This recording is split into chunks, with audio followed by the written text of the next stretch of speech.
Got your test time. Okay, so it's 8:32. For those watching at Channel 79, this is the first virtual meeting of the Board of Selectmen with comments by email when we get to public comments. So we'll start the meeting, and the first, actually, I want to amend the agenda first. We have a item to add. The firefighters union has asked to redo the memorandum of understanding that we approved 2 weeks ago, or a month ago, 2 weeks ago. I actually had signed it, but they wanted to renegotiate it. So we now have a new agreement. So I would move that we add this to the agenda. We'll take it up right after public comment so that Jack can get back to work if he wants to. I second the motion. Okay, all in favor? Aye. Okay, so we'll add that as item 2A. Okay. Any corrections to the minutes of our last meeting on March 24th? None here. Okay, all in favor of approving the minutes? I move. Second. I guess we're going to vote by hand. Okay, public comments. Again, we are only taking public comments by email, and if any member of the public who's watching from Channel 79 wishes to comment on agenda topics scheduled for review and or vote, we will take your email, and since this is new, we will take your email throughout the meeting, not just at this early part of the meeting. You can send your email comments to bosdistribution@newcanaanct.gov. That's BOS, all one word, distribution @newcanaanct, all one word, .gov.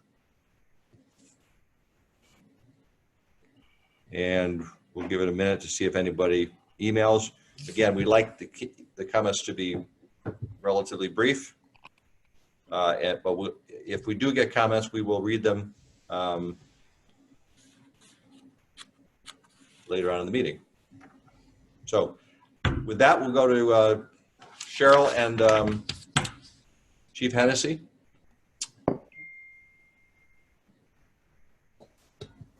Cheryl, you're muted. Am I muted? Cheryl is. Can you hear me? Yes. Okay. We have put a new MOU in front of you. After the last MOU, we had spoke with the chief and the union, and they wanted to tighten it up a little bit in regards to certain parts of the contract. If we end up going to a staffing shortage, that Jack has ability to basically override part of the contract if he needs to. So we were able to put those sections in. I did have our attorneys look at it, and they were fine with the new MOU. Jack, I don't know if you have any comments you'd like to add. Just that it makes it simpler in case we get to crisis staffing, that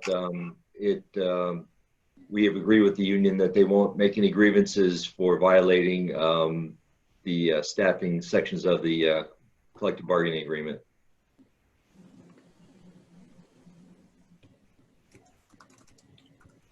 If I can ask, so how does that actually read differently than the original? I mean, what? It's more specific. The original version was very broad. It was pretty much saying that we could do lots of things and make changes to the CBA that we thought were vital. The union was uncomfortable with such a broad brush, so we tuned it down to specific articles and sections of the agreement. Great. Although I think they had drafted it, Jack, hadn't they? No.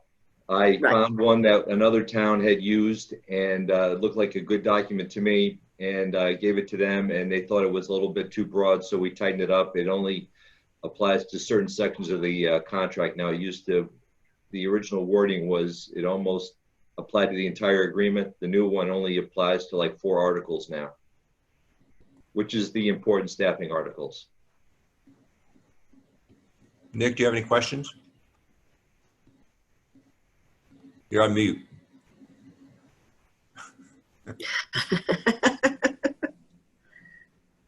Looks fine to me, Cap. Thanks. Okay, Kit, anything further? I have no questions.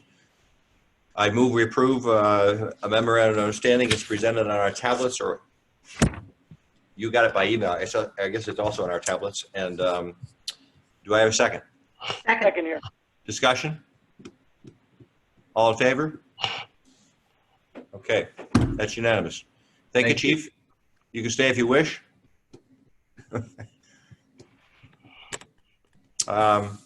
Next item on the agenda is emergency repairs of the movie theater building. Bill Osman, I already signed this agreement for $62.50. I'm not sure where this pump is in that building, but maybe you could tell us. Yeah, good morning, everybody. Yeah, the pumps, there's 3 of them down in the basement. It's circulator pumps, circulate hot water throughout the building for heat. Right before our current health crisis, on a Saturday, when the pumps fully failed in the movie house theater, so I had to get a crew out there to swap some things around to give them heat back in the theater. In doing so, I had to take one of the pumps out of the upper level offline and use it.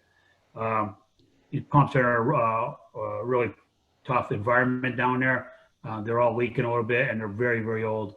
So I got 2 quotes to replace them. One being, I think it was like $8,790, and then Modern Plumbing came in with $62.50. There's funds available for this repair, so we went ahead and ordered these pumps up and got the thing going. Any questions? None here. None here. I have no questions, and I move that we approve this agreement for $62.50 with Modern Plumbing and Heating to replace a pump at the movie theater. Second. Second. Discussion? All in favor? Aye. All right. Chris, you're on as New Canaan IT, otherwise known as Chris Kaiser. Morning. We're here. I have 3 switches at the police department that are offline. Well, not offline, I should say. They're going out of service in cycle this month. So this is along with all the WAN gear that we use. It's in the budget. We knew it was coming up this month. We shopped it around and we saved $1,000 a switch by using CTX, which we've used in the past. And they're very good. They have them in stock and they'll be delivered as soon as you guys say go. Questions for Chris? Not me. None here. I have none. Okay, I move we approve a request from IT department to enter into a contract with CX Tech, whatever it is, for $14,703.75 to replace networking equipment at the police department. Second. Second here. Discussion. All in favor? That's unanimous, Tom. Okay, town fees. During the budget process, we looked at a number of fees throughout the departments, and these are some of the ones that are remaining to be approved. We've deferred the parking permit fees until we determine we may be extending the current permits into July or August, so that we don't have to reissue permits and do a lot of mathematics and adjusting of the fees. So that parking permits will be coming probably next month. Certainly next month. And, but in the meantime, we have Steve Banco, Rec Department share is on, and Rec Department fees of men's softball, Waveney Day Camp, and Kidsville Day Camp. Any questions about the Recreation Department? Steve, you want to say anything or just? No, this is normal adjust to our seasonal fees. Okay. Steve, these haven't changed? We increased our camp fees this year, and we changed the What men's softball to reflect the $20 field use fee per player. So, okay, so the softball fees have gone up $20 for both residents and non-residents. And Went up you've $20 increased- each. Yeah, right. And what is the increase for Waveney and Kidsville? The camps, let me look it up for you.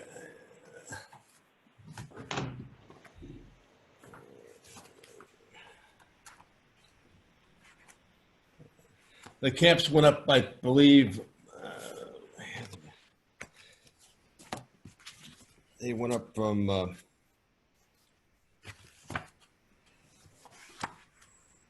the Waveney camp went, what did we go up to?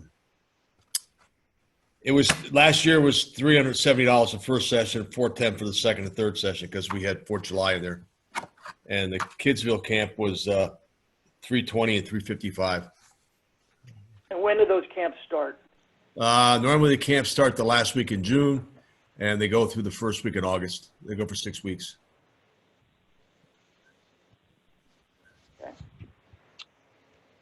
Shall we vote on these separately? I As we think go that's a through? good idea. Okay, so any further questions for Steve on the rec department fees? Just one, what's the driver on the raise on the day camps? We normally raise our fees each year, and it covers salary costs for instructor, for counselors and the directors, and it costs of supplies for the camp. Okay. And Steve, in the event that there's a delay in opening, you'd prorate, I assume, the fees? I don't know what's going to happen. You know, if because we use South School for Camp Kidsville, and we use Waveney House for the Waveney camp. So I don't know if we'll have access to school this summer or not. That'll have to be determined when we get through this mess. Right. Okay. I suppose we ought to think about adopting a policy on prorating fees. I mean, that, like, as I said, the parking permit for the commuter lots, we probably should prorate. The parking commission, I think, is going to take that up before we meet next month or next time. But in general, I agree. I mean, even though I have a dog in the hunt, I think that would be the fair thing to do. So with that, again, we have to approve fees and publish them in the newspaper so that we can implement them. We could make adjustments afterwards, both proration or cancel. Obviously, well, if we cancel the programs, we'll be not charging fees. Right. So I move we approve the recreation department fees as listed on our agenda here: softball, Waveney Day Camp, and Kidsville Camp. Do I have a second? Second here. Further discussion? No? All in favor? That's unanimous, Tom? Okay, Tiger, Public Works fees. Good morning. What would you like to discuss? We have several different fees. We have the driveway permit fee that we're proposing to increase from $150 to $250. That hasn't been changed in quite a while, since 2015. We have a sewer connection permit. There aren't that many of those on an annual basis. Most surrounding towns are actually much higher than us on this fee. Excuse me. We have a storm drain connection fee that would change by $150. That was last changed in 2015, and a new drainage policy review fee for $500. The drainage policy review is quite extensive, requires a lot of staff time, and we feel it's just commensurate with other towns. Tiger, what's some fee? It's not listed here. It just says new, current, and then new fee, first 300 pounds, but I don't see a... Oh, sorry. I was handling engineering first, then I was going to go to the transfer station. If you want me to do all of them, we can do that. Okay. Now, Nick, you may recall, I think we had a presentation on these during our budget process, and then they went to Tiger presented them to the Board of Finance and the Town Council, but it doesn't hurt to go through and discuss them. Do you want me to go over those now? Yeah, just, and then because I think the last one is the one we're gonna, well, the transfer station sticker fee is the one I want to talk about at length.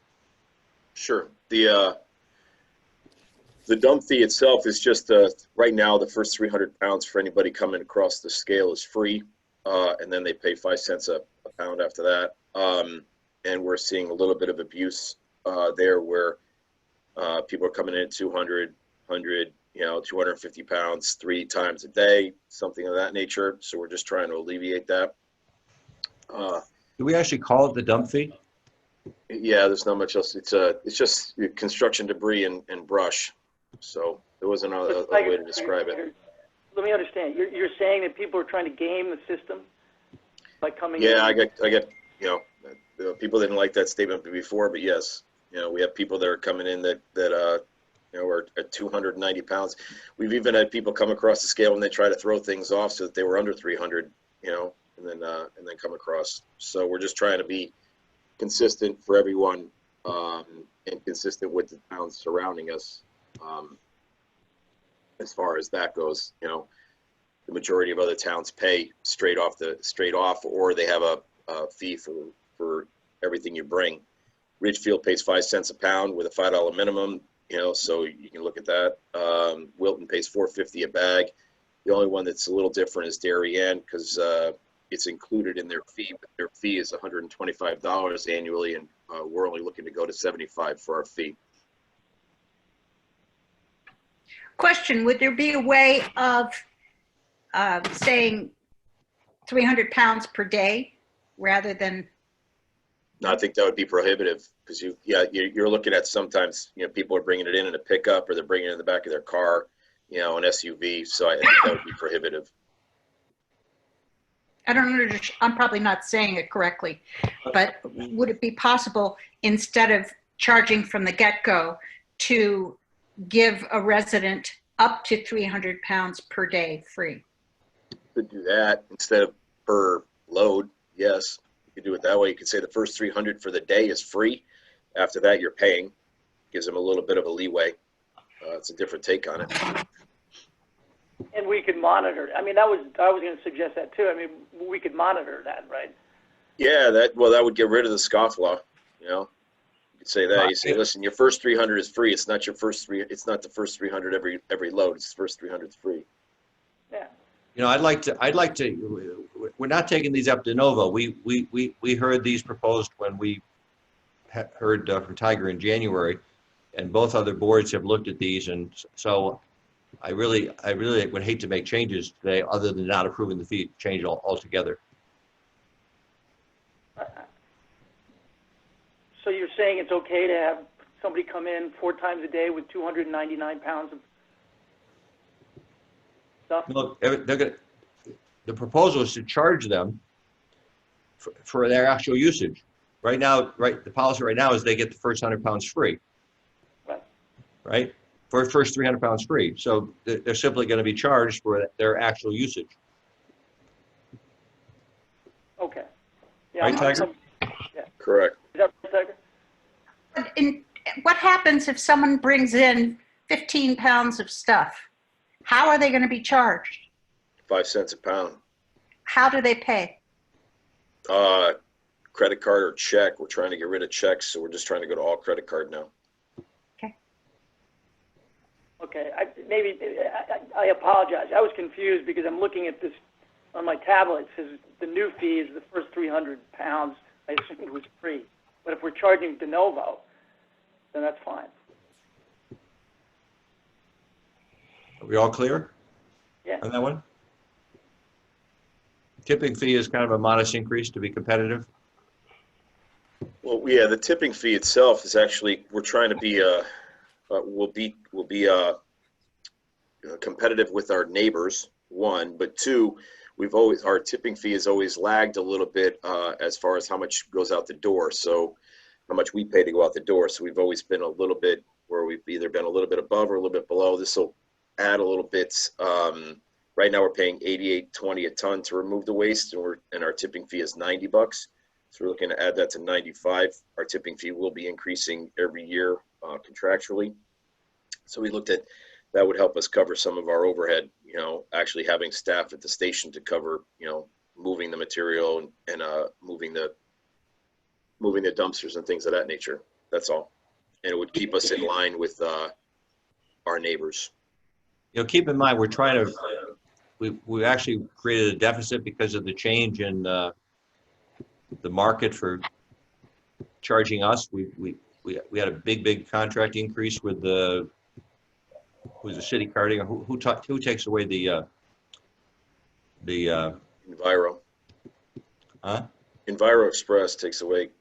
Yeah, so we're just trying to recoup some of our loss here on Recycling. recycling. So, and when you look at other towns pretty much go by usage. Correct. Well, you have Darien pays 94 a ton, Wilton pays 93 a ton, and Ridgefield's at 93.75 a ton. We're at 90 a ton right now, so we just wanted to go to 95. That's fine. But that, right. Okay, so, and then resident sticker fee. Tiger, why don't you kind of go back to square one with this and explain what we're trying to do? Okay, well, the fee was established in 2005 at $25. In 2007, it was dropped. In 2009, it was reestablished at $40 for a fee. And that's when the first 300 pounds of CD waste and brush was given. And in July of 15, it was increased to $45. And since that time, we've been trying to increase it each year. The average household garbage is approximately 1.5 tons comes through the station. Right now, it's probably a little bit more based upon the fact that more people are eating at home and things of that nature. So if you look at that $90 a ton that we're paying out the door, that's $135 per resident or per residence that we're paying, but we're only charging $45. So the thought is to try to start to chew at that apple a little bit and bring us up just slightly to $75 a fee permit, and then kind of keep us in line with, or a little bit closer in line with the surrounding towns. Like I said, Darien's at 125 annually. That's pretty close to what the average would be. And Wilton pays $4.50 a bag. So every time you bring in a bag, it's $4.50, which is much higher than what we would be charging. But we would also not charge $75 if people have a hauling contract. Right. If they can prove that they have a hauling contract to us, then we would charge them the $45. That's correct. So then it would just be a recycling charge and a charge for use of the station itself for disposal of brush and other recyclables. Tiger, what percentage of the town uses a hauling contractor? We don't have that data. We're thinking a third to a half, excuse me, but we don't have that data available. That was never a question that we asked. So that $135 per household, it doesn't take into account those numbers with respect to the private contractor? No. In that regard, that fee or that charge would be covered. That's right. So if 100% of the people had stickers and 100% of the people had garbage hauling, then there would be no need to increase, but that's not the case. Right. So how much money do you think this will raise? Yeah, well, the high end estimate would be around $60,000. It's about $30 per 2,000 tickets, 2,000 stickers. Now, Tiger, when it comes to people who have hauling contracts, people who live in apartments where they have a hauler or a condominium complex, they would qualify even though they don't have an individual contract. For example, Avalon Apartments, their garbage is being taken away by a master contract. So anybody who lives someplace that can show that they are paying through their rent or through their, so we're going to have a bit of an administration issue here, but I think my guess is at least half of the residential homes have hauling contracts, and then a lot of the people that live in congregate housing with condos and stuff, they would have hauling contracts. So it's just my guess is maybe 25% of people that don't live in a congregate housing or have their own personal hauling contract that would be charging a higher fee. But a lot of those folks come every week and bring their garbage. And as Tiger said, it's a ton and a half a year. So $75 a year for a ton and a half is not a lot of money. Right? No, it's not. So basically, if there's 7,000 households, you take a quarter of that and multiply it by 20 or 30. 30.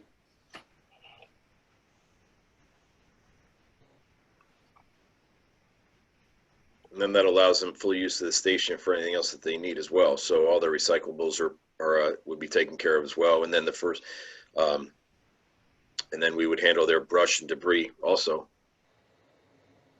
Separate fee, but we would handle that as well. We're also going to look to try to, given the fact that this historically has been something that you buy your permit at the transfer station window, we're going to see if we can administer this by largely going online or,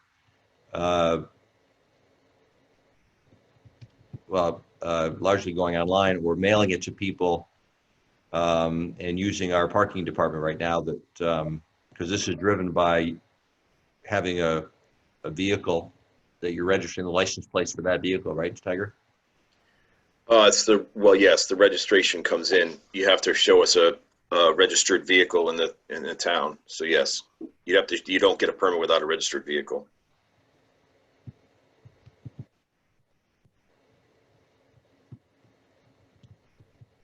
So the thought is we can try to do the majority of it online. We're already doing that.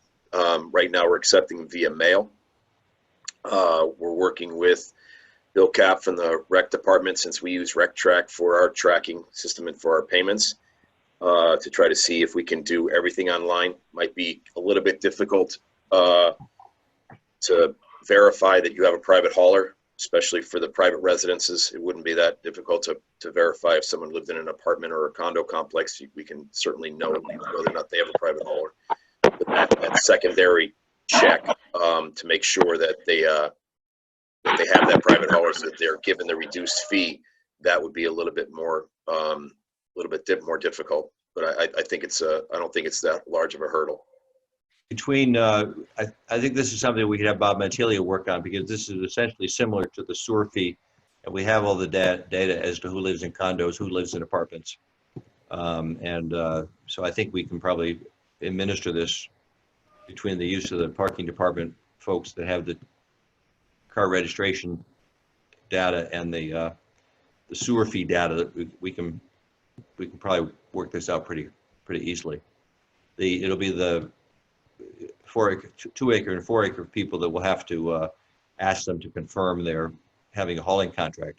In fact, maybe we can even go to the hauling companies, ask them for their list of customers to shortcut the process, and if that works. But Don has a very good relationship with all the haulers. We can certainly take care of that. Sounds like an administrative nightmare to me. It's already, rather than the simplicity of just walking up to the hut with your registration. Especially in this environment, we're going to want to not have people go up to the window. So if we can make this electronic, and people kind of every year, it'll be easier to.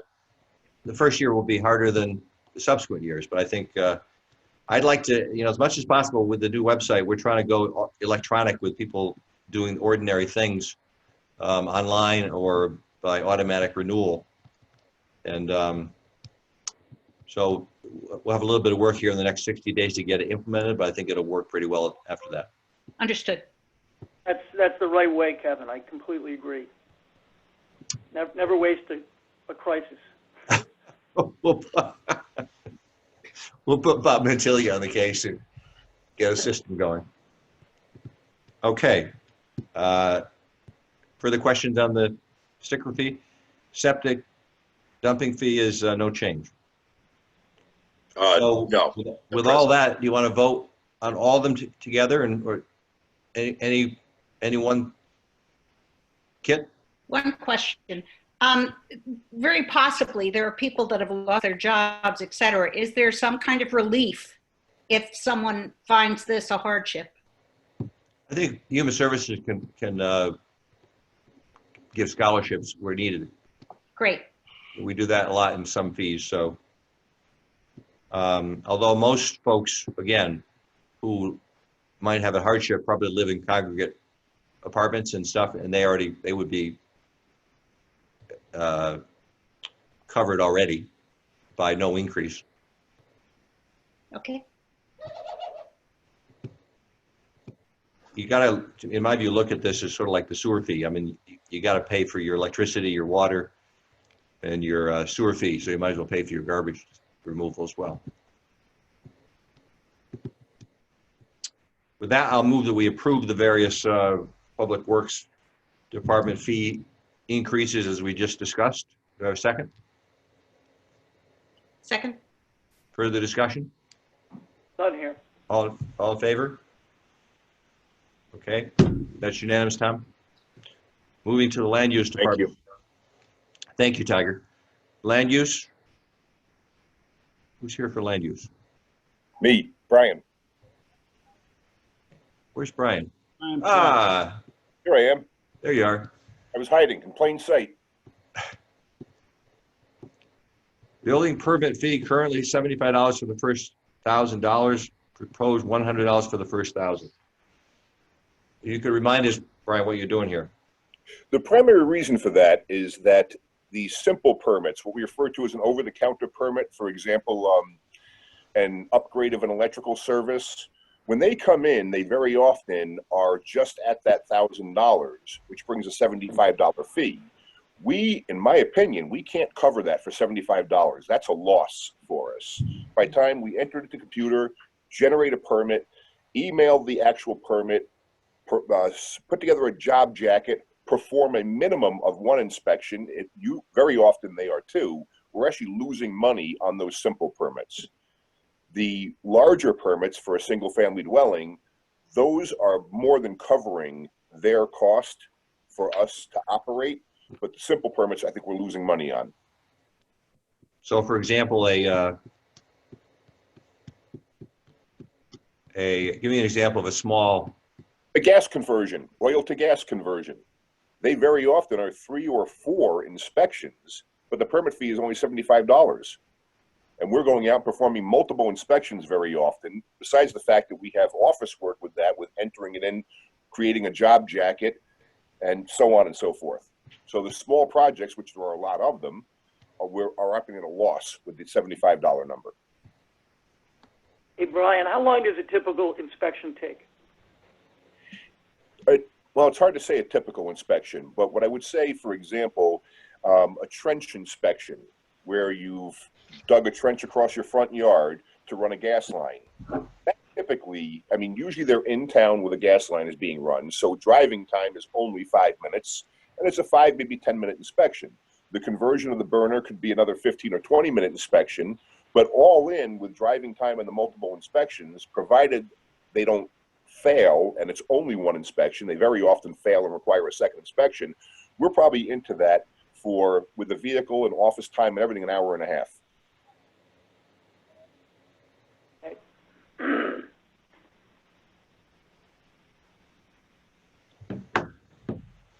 Any questions for Brian further? No. I move we Right here. approve the increase in the building land use permit fee, currently $75 for the first 1,000, to move it to $100 for the first 1,000. Do I have a second? Second. Second here. Further discussion? Take your choice, Tom. All in favor? That's unanimous. Thank Okay. you.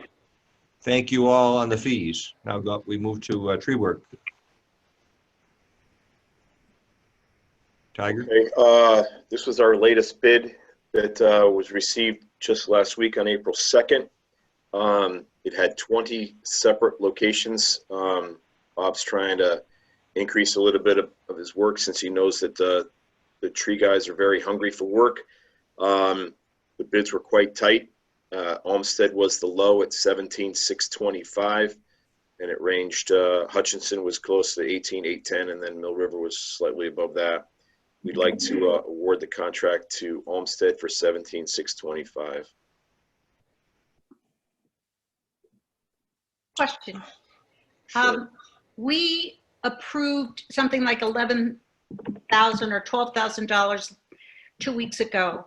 Is this like the time of year where we're going to see continual tree work? It's a good time for us to do it. The tree companies are very, very hungry, so he's trying to get some additional work out now to, one, to help him out, and two, to get good prices for us. There's no shortage of work on the tree side. We have a, Hey, on another matter, you know, the price of petroleum is at an all-time low. Is that going to help us? with the paving program? It should. Our numbers that we came in for paving were $70,000 under my estimate, which was a great number. And we also have what's called a asphalt adjustment clause inside each contract, whereby at the time of bid, there's a set price for asphalt. If that price drops, the town sees the savings. If the price goes up, it saves the contractor from having to determine where it's going to go. So it basically stops the betting on where you think the petroleum prices are going to go. So you save if the price goes down. If the price goes up, you pay a little bit more, but you saved originally because you don't want the contractor to be doing something, betting on unknowns. When they bet on unknowns, it basically drives your price up.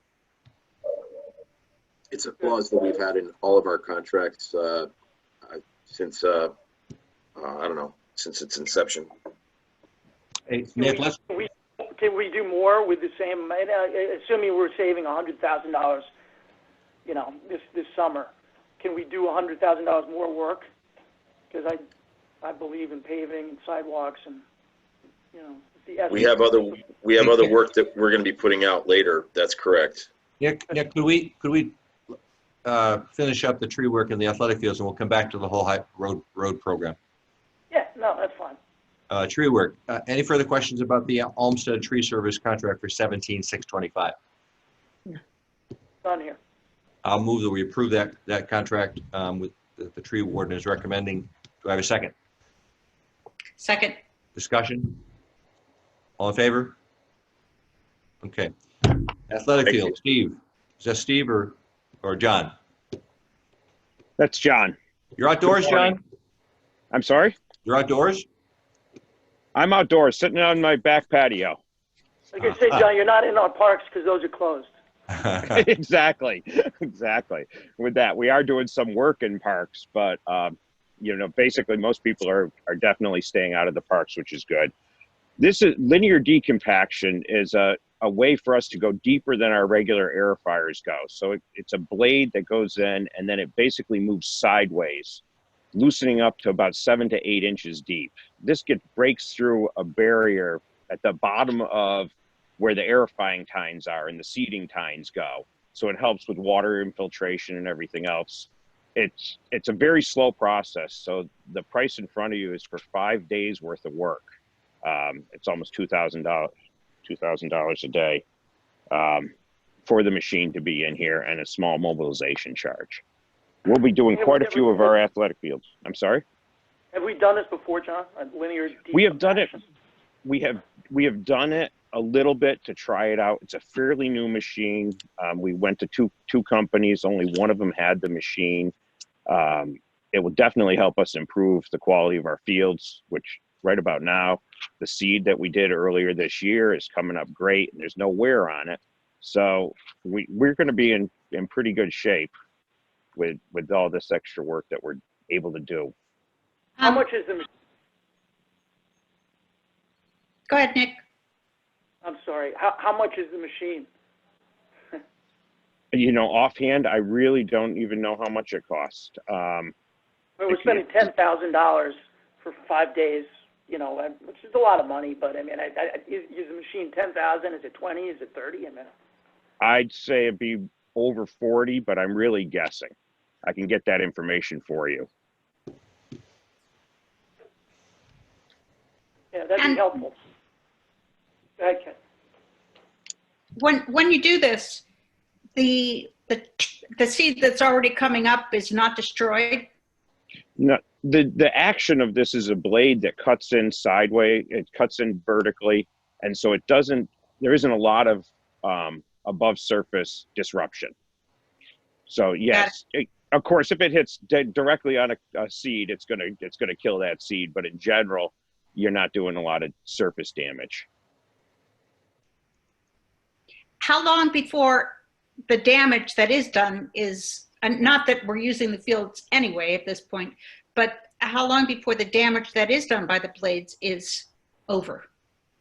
That'd be the one thing. Even if we were using the fields, the only thing we would need to do is if it picks up a rock or pushes a rock sideways, you need to walk the fields and smooth out some small spots. But in general, you don't have to do much repair at all. Playable that day. Great.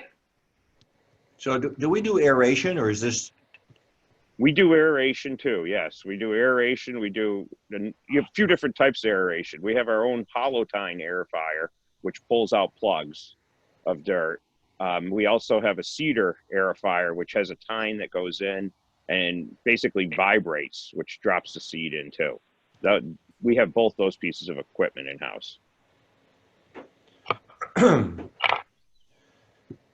okay, well, this is Championship Turf Services of Harwinton, Connecticut.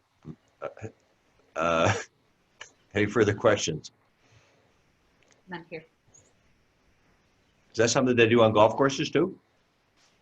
Some golf courses would use it. There's other ways to do deep tine aerification. A lot of our ground, we have a lot of 3-4 inch rocks down below. It's native soils. And so like a vertidrain could bring up some of those rocks in our case and cause more surface damage. That's the one reason why we're staying away from that. Gotcha. All right, I move that we approve this contract for $9,985 for linear decompaction of multiple athletic fields by Championship Turf Services. Do I have a second? Nick, a second. Further discussion? All in favor? That's unanimous, Tom? Okay. Thank you. Tiger, thank you, John. Have a good day. Now we have 8. Actually, I'm going to remind people, if anyone is watching on Channel 79, that we are taking public comment today only by email.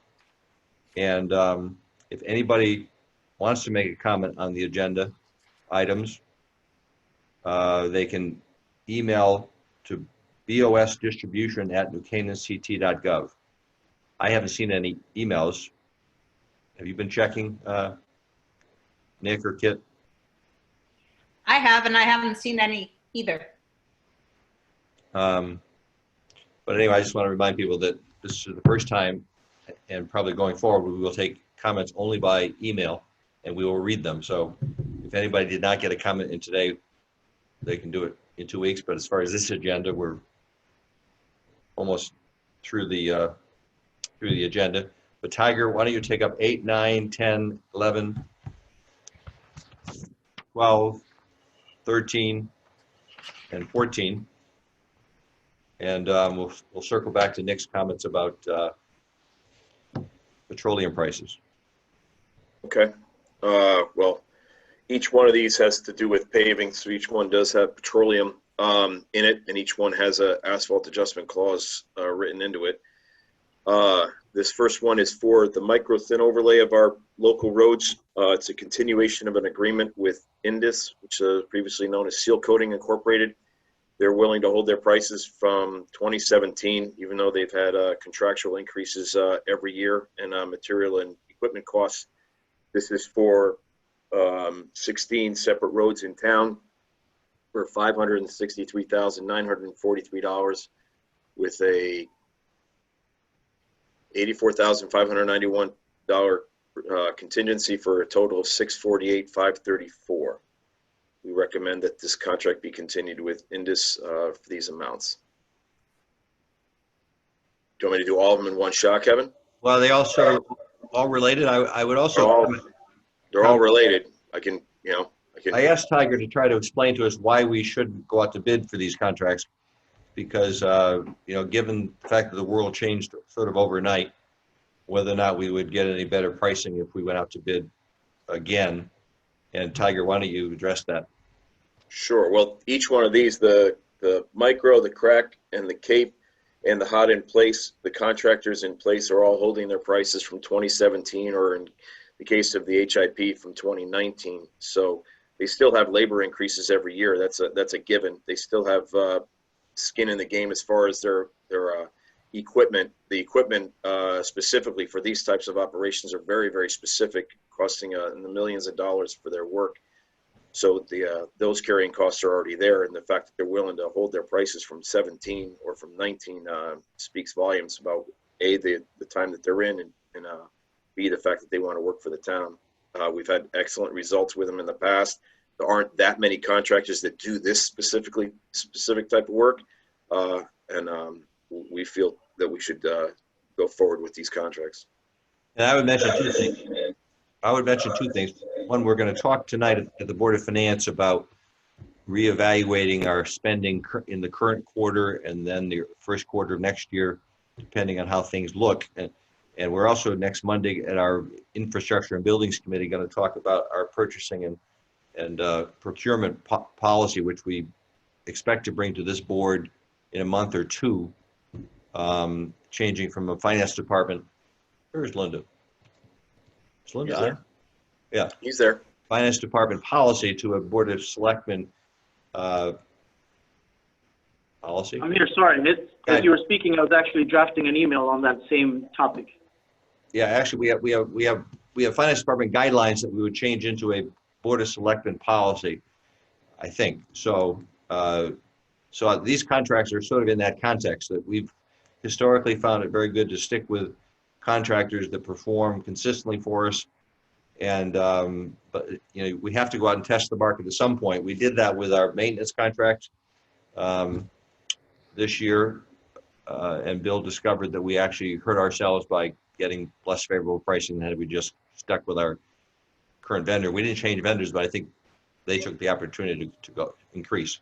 So the whole idea of, you know, going out to bidding when you have contractors that perform consistently is something we need to understand and rely upon Tiger's advice on, I think.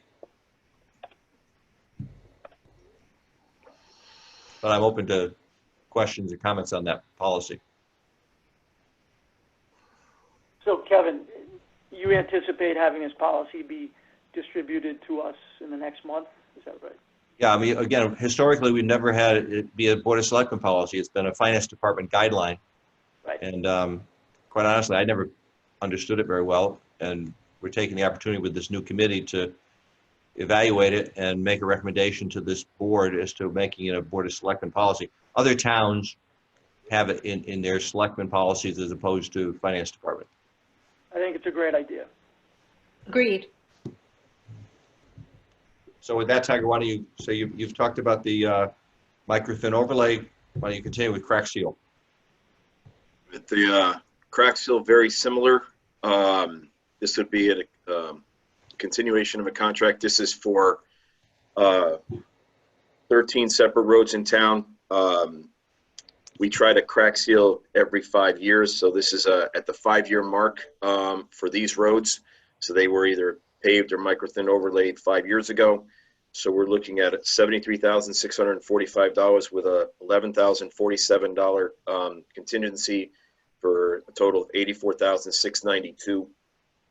I should note that inside these police protection and traffic control is already covered by the contractor. So inside these numbers already covers police protection and traffic control. You want me to go? Tiger? Sure. To the extent I went through all the roads, there's nothing here that is involved with potential work from the gas, true? Correct. We tried very hard to stay away from everything. It's still difficult to predict where they will be going. But the preventive maintenance, if we don't do the preventive maintenance then and wait, we'll fall off the curve, especially for, say, a Cape Seal road or a microthin road. I'll fall off the curve where the cost of repair will double. So the cost of a microthin overlay is about $9 a square yard. If I fall off the curve, I'll get to an $18 to $20 a square yard mill and pave. So I don't want to fall off that curve waiting for Eversource. But the majority of these roads are on the periphery of the town and not involved with the gas expansion or water expansion, because Aquarian is actually doing a lot of work in town as well, or plans to do a lot of work in town. It's an excellent question. Thank you. Do you want me to go to Cape Seal? Go ahead. Kevin? Go ahead, unless you have a question. The next, this is for a contract with Indus for the Cape Sealing of Ponus Ridge Road, Lower Ponus. This is outside where the extent of the gas line will be if it comes in through Davenport Ridge. That area is actually in pretty good shape, but it's starting to oxidize off. So we want to do something to cover it and take care of it. This is for $117,659 with a 15% contingency of $17,649 for a total of $135,308. The next in line is a two-part contract. When we go to hot in place a road, there's a considerable savings for hot in place, about 40% savings between a standard mill and pave and a hot in place asphalt recycling. So we're asking for a continuation of a contract with Highway Rehab. Here they're holding their price from 2019. It's for $154,800 with a contingency of $23,000 for a total of $177,800. This is for work on Lower Weed Street and Upper Valley, two areas that are in need of work. And in conjunction with that, we put a micro-thin overlay over the top of that, and that contract would be $158,445 with a contingency of $24,000 for a total of $182,445, and that contract would be with Indus again. Tiger, Sure. you've been doing this for a number of years now, the hot in place asphalt. How are the roads wearing? Very well. We did Carter, Frogtown, the area behind the Y. They've all held up substantially well. So the technique itself is actually proving worthy. You know, it's actually, we had watched it for a number of years, about 4 or 5 years prior to us bringing it into town. And we've been doing it now since, I believe 2013 was our first go in the area behind the Y. That area is holding up quite well. It's a little limited on the areas that you can work on. One, you have to have pretty long stretches of road, and two, you want to stay away from tree canopy. So we can't do it everywhere, but everywhere we can do it, we're trying to do it based upon the fact that we've been successful with it, and there's a substantial savings in between that and a standard mill and pave. Thanks. So that brings us through. That brings us through everything up to just our normal paved local roads. You want me to go through that now, Kevin? Sure. Okay. For this one, we went out to bid in early March, and then we extended the bid because contractors were having to start to face the crisis with the coronavirus. We came back with 3 very, very strong bids. The low was from FGB at $1,146,198.50. The high from Grasso at 1,181,884.75. A spread of just over 3%, 3.02%. And the spread between the second and third was less than a percentage point, or 0.8%, which is kind of unheard of as far as tightness of bid, which tells us that we're dialed in on the number quite well, and each of the contractors has done good work for us in the past, and FGB has done excellent work for us, and we'd like to go forward with this job. This is for 9 separate roads in town, and it includes some difficult areas. Cross and Vitti as 1. We're doing Talmadge Hill Road as 2. That area is in need of work. And then it has some sidewalk work involved in it as well, specifically around Cherry Street, Cross, and Vitti. The feeling is that we have to reset the granite curb in order to redo the road. We'll damage the road at the time we reset the curb, and then we'll damage the sidewalk, so we should do it all in one shot. They've done excellent work for us in the past. Their contract is $1,146,198.50 with a contingency of $172,000 for a total of $1,318,198.5. Their bids, my engineering estimate had it about $70,000 higher than the low bid at the time. And then if you add in contingency, it was probably around $90,000 higher overall. So I think that it's a very good number with a very good contractor. Sounds great. Any questions?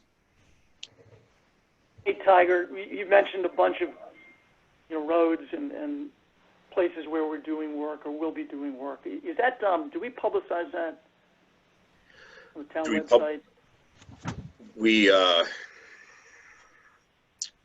There are a few things in life that's exciting as getting your road paved. I mean. We publicize it once it's awarded here, yes. But I mean, do we put it on the town website, like doing all these?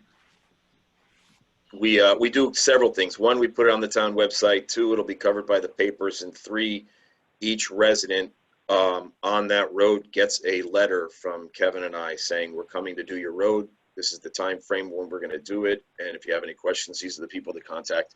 And in specifics as far as what's being done. So if it's a microthin overlay, we tell them the process. For hot in place, we tell them the process as well, so they know exactly what to expect and the relative time frame as to when we're going to be there.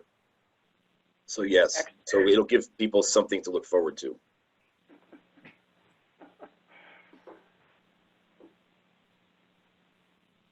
Good. And then the last one is just our annual maintenance.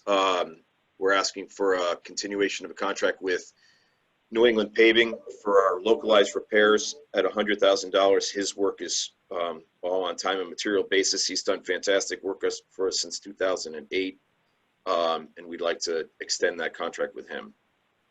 And that wraps up each one of those items, I believe. I can explain that one a little more. Localized repairs are anything from curb repair, driveway repair, and then utility cut repair, and then localized areas of concern, whereby it'll necessarily, the phone will ring because people are driving in and out of their road and they go over a utility cut. And it's disturbing for the 6-7 times that they go in on a normal basis, say, and then they want their entire road paved. I can go in and take care of the utility cut on a very, very good road and only pay for the repair they cut, and then go forward from there. And then the phone call goes away, the rideability increases, the satisfaction increases, and that's known by the phone call disappears. So we know that people are satisfied with it, and then we can go back into our normal cycle, or that road can go back into its normal cycle. So it winds up saving us money in the end. We don't have to make decisions based upon complaints of that nature. But this doesn't really directly relate to the burns repairs that are temporary and. No, they're responsible for their repairs up until the time that we repave it. Well, so does that mean they're obligated to come in and improve them where they're failing? And that's correct, and they've done that in the past. We've multiple times we've driven the roads, and multiple times they've driven the roads, and then come up with a list and then send them back out and take care of the repairs that need to be done. They at least 4 or 5 times that I can remember, we've done that review and then had them come back out again and take a look. The majority of which you can see they overlaid Main Street and Farm Road specifically to get rid of complaints, and there'll be other areas that will have to be done as well. Tiger, can you talk about the timing of gas installation and whether that's going to be disrupted by COVID-19? It has been already. They were put on hold. All new services and new installations such as this are considered non-essential, I guess.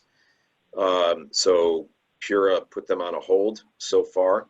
The only work that should be proceeding is there's a resiliency project on 123 from Littlebrook and Lakeview all the way down into Norwalk. That should be proceeding within the next couple of weeks. They have a contractor on board.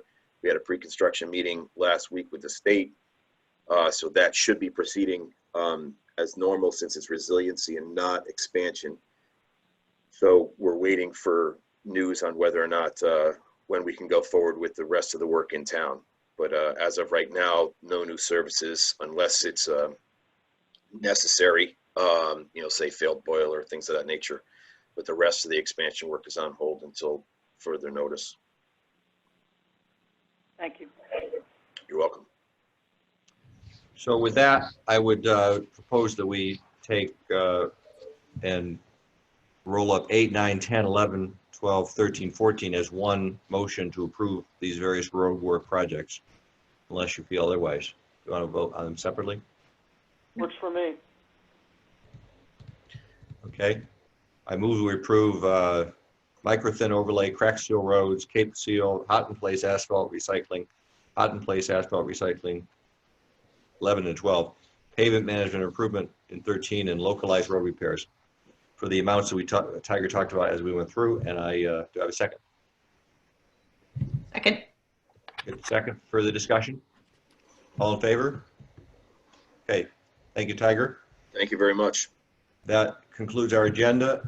We got no comments by email, but as I said, if going forward, if Channel 79 watchers or the press have questions or comments, we will take them by email.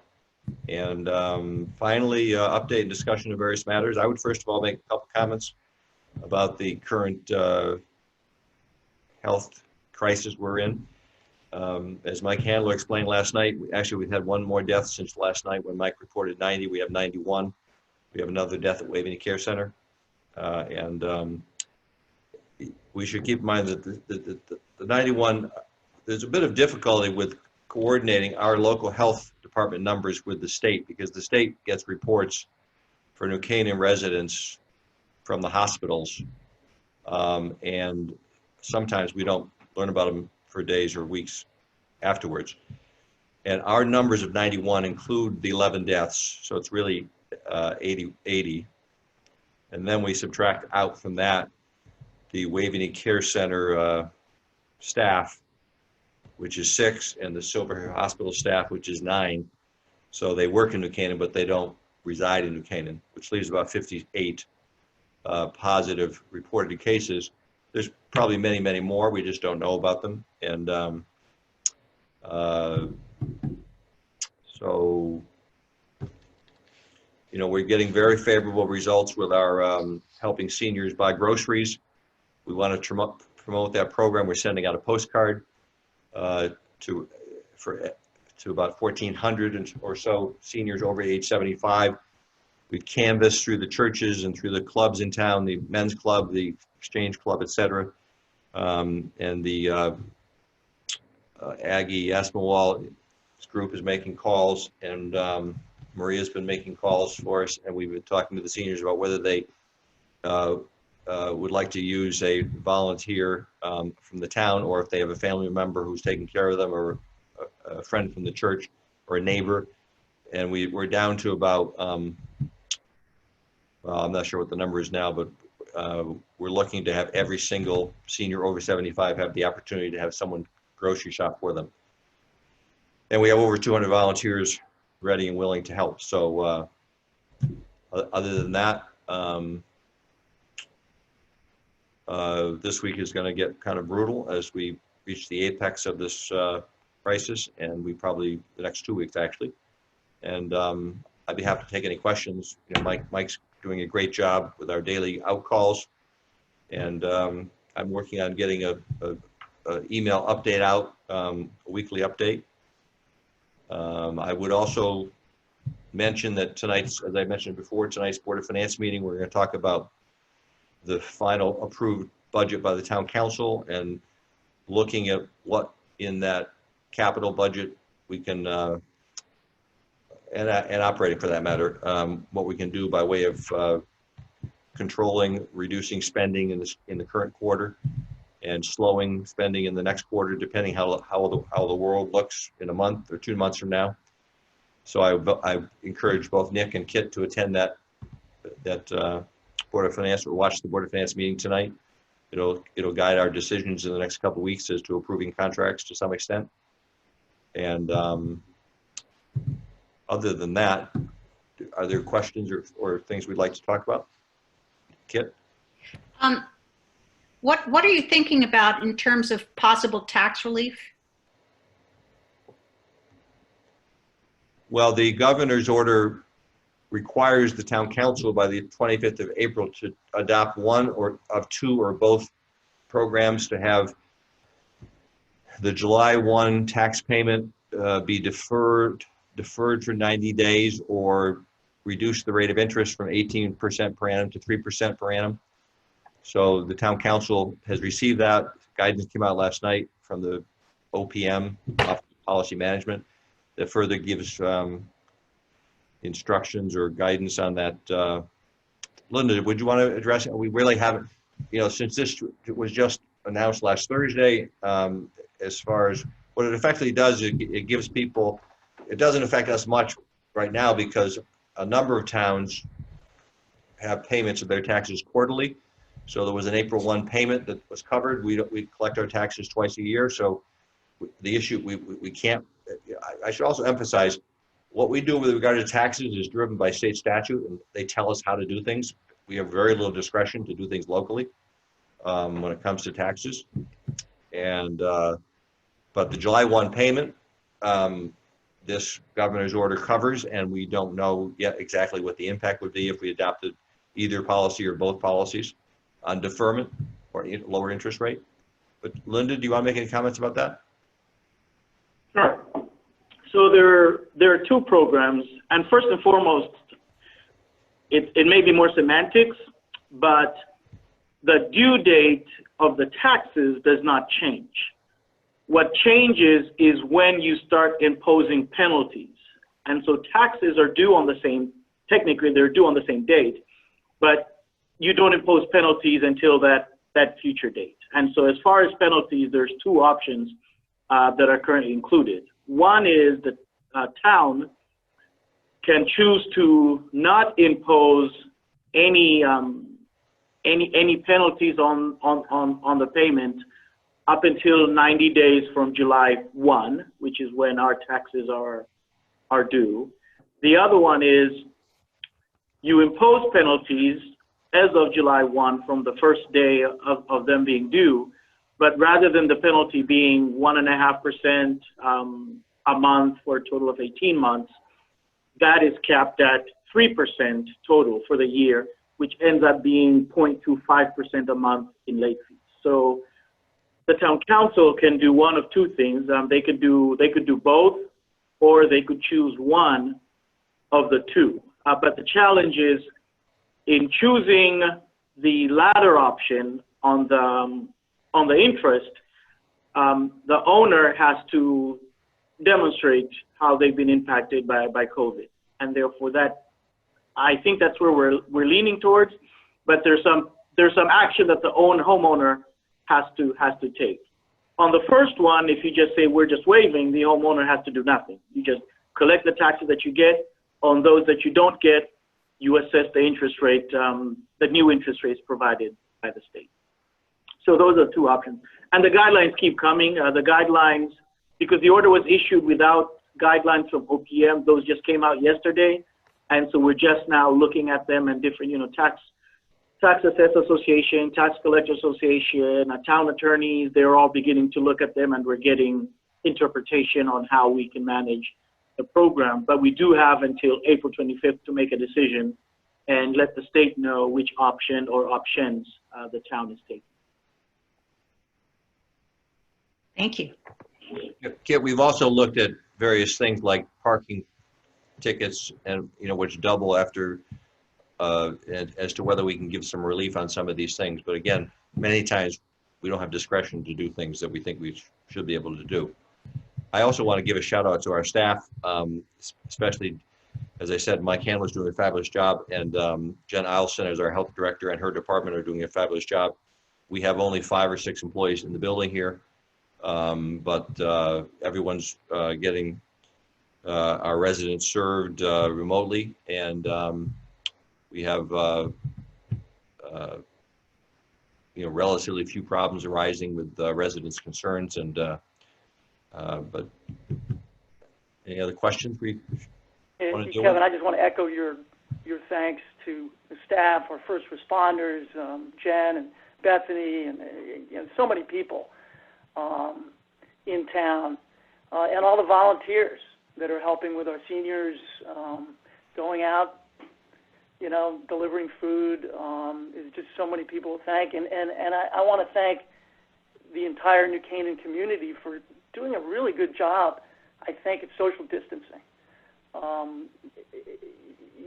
This all came as, I think we're all thunderstruck by the impact of this. This is unprecedented, completely unprecedented in history. And I think that the way that the town has bonded together and helping each other out, social distancing, you know, really going the full mile to get this thing in a bottle. And we've still got a long road ahead of us, but I'm so impressed by New Canaan and the folks who work here and live here.